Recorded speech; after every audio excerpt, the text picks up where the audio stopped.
Здравствуйте, друзья! Сегодня 29 ноября, 54-й день, идет война с Хамас. И сделка с Хамас продолжается, и сегодня должны выпустить еще 10 человек из плена Хамас.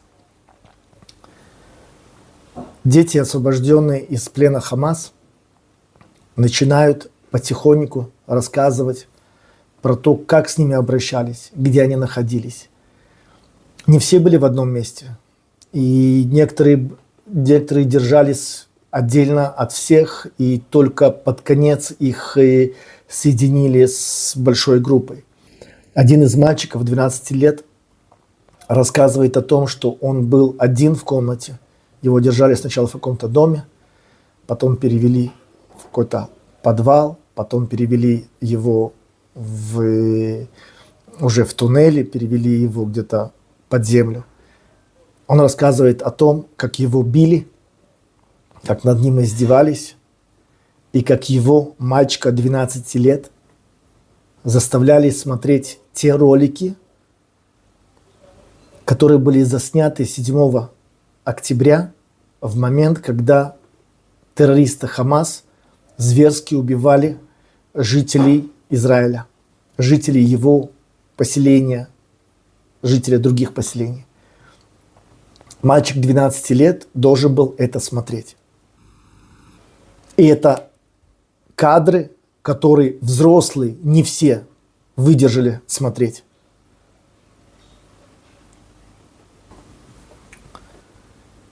Еще один случай уже взрослого человека. Парень, 26-летний парень, Рони, с русским гражданством. Его освободили вне сделки. Его освободили хамасовцы в знак доброй воли Путину. Не знаю, там с каких у них отношения. Но Рони рассказывает о том, что сначала его держали в каком-то доме, отдельно от всех. И когда была бомбежка, когда Израиль бомбил этот квартал, то здание пострадало, террористы погибли, и он смог убежать. Он убежал и прятался 4 дня в тех руинах между домах и пытался добежать до границы с Израилем, добежать до солдат. 4 дня он прятался, пока его не обнаружили местные, добрые, невинное население. Его обнаружили, и для того, чтобы ему помочь, они вернули его к террористам Хамас. Это, к слову, пример о том, как вы писали мне в комментариях, мирное население гибнет, мирное население, которое не хочет войны. Вот пример мирного населения, которое обнаружили потерянного израильтянина,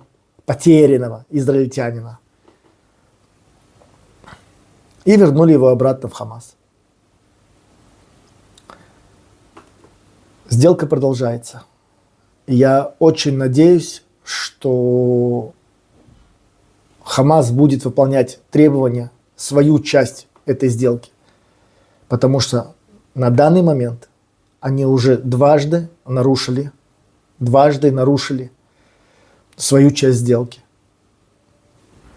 Первый раз они нарушили свою часть сделки тем, что не выдали из плена семьи полностью. То есть семьи, которые были разделены, хотя одно из важных условий сделки было то, что семьи будут отпускаться полностью, кроме мужчин.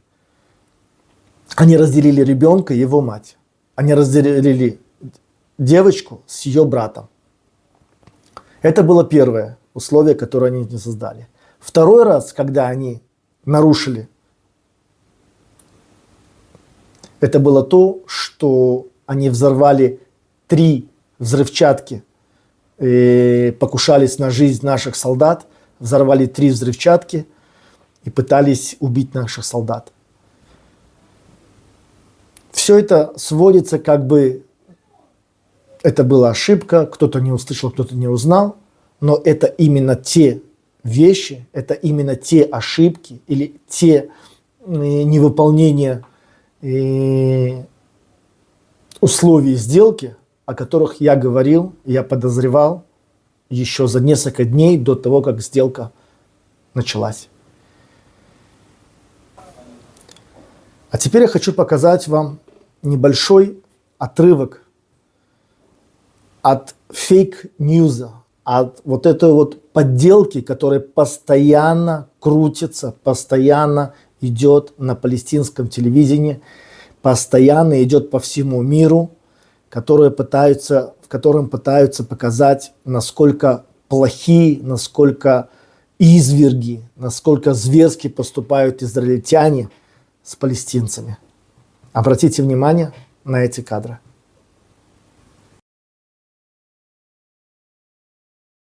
Этот мальчик с загипсованными руками – террорист, который содержался под стражей в израильской тюрьме. Рассказывает, как плохо с ним обращались в израильской тюрьме.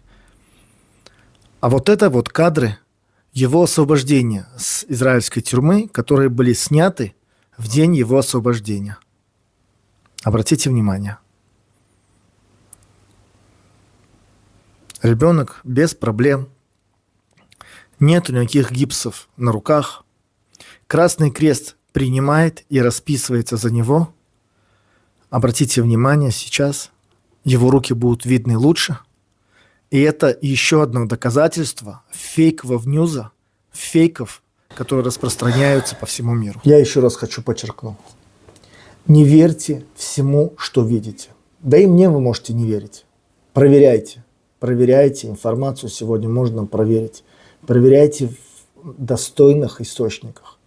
Потому что то, что сегодня транслируется, сегодня транслирует очень много фейка, очень много спланированных каких-то кадров. И, может быть, вот этот вот момент, который я показал с мальчиком, может быть, этот момент даст вам как бы понять, что здесь происходит. Берегите себя, берегите своих близких. Верьте только тому, что можете проверить. Удачи вам. Следите за новостями.